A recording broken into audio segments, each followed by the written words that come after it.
Right, today I'm going to show you how to do just a very basic mince and onion. I've got minced steak, which is quite low in fat.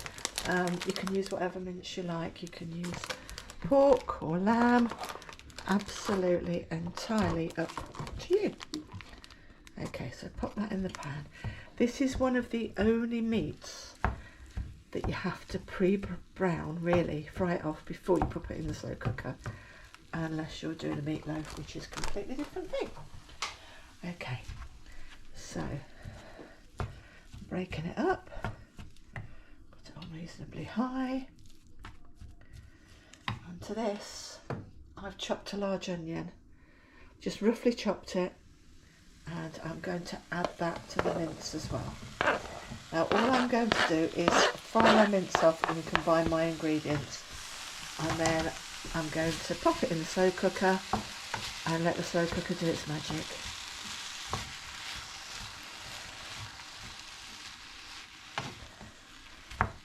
Okay, so just mixing it all together, making sure it doesn't brown, and we're just waiting for the mince to brown off.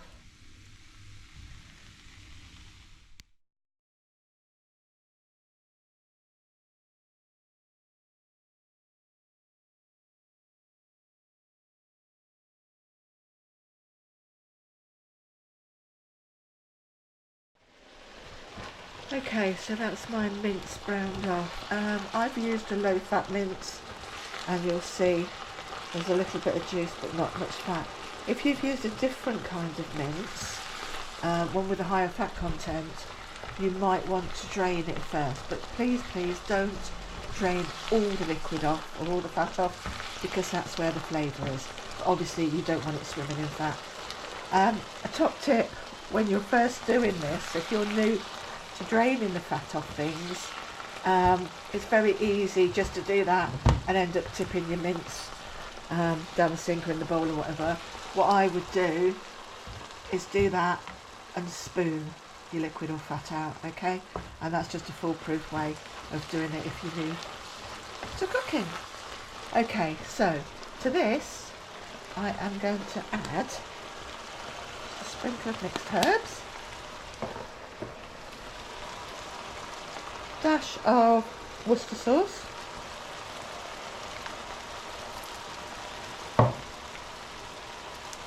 and a tiny bit of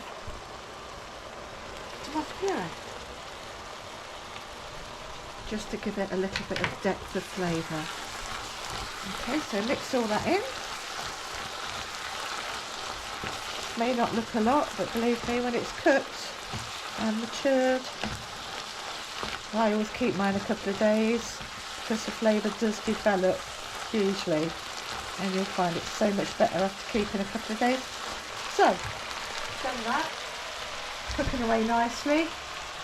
I have made some gravy granules up. You'll notice, again, I have made this really thick. So that's just gravy granules. Beef I've used because I've got minced beef, and I've made it really thick because we all know in the slow cooker with the condensation and the juices coming out of what you've got in there, it's going to get really thin.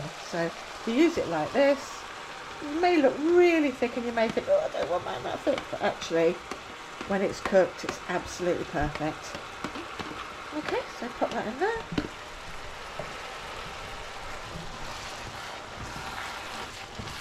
Turn my heat off as I've almost finished. And actually that smells really lovely even now.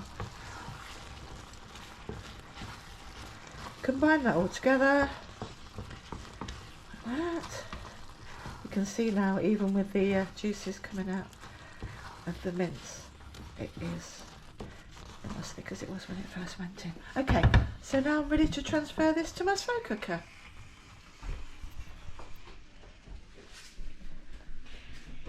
I have my slow cooker on to warm it up, and I've got it on low. So I'm just going to pop this in, just slowly, gently.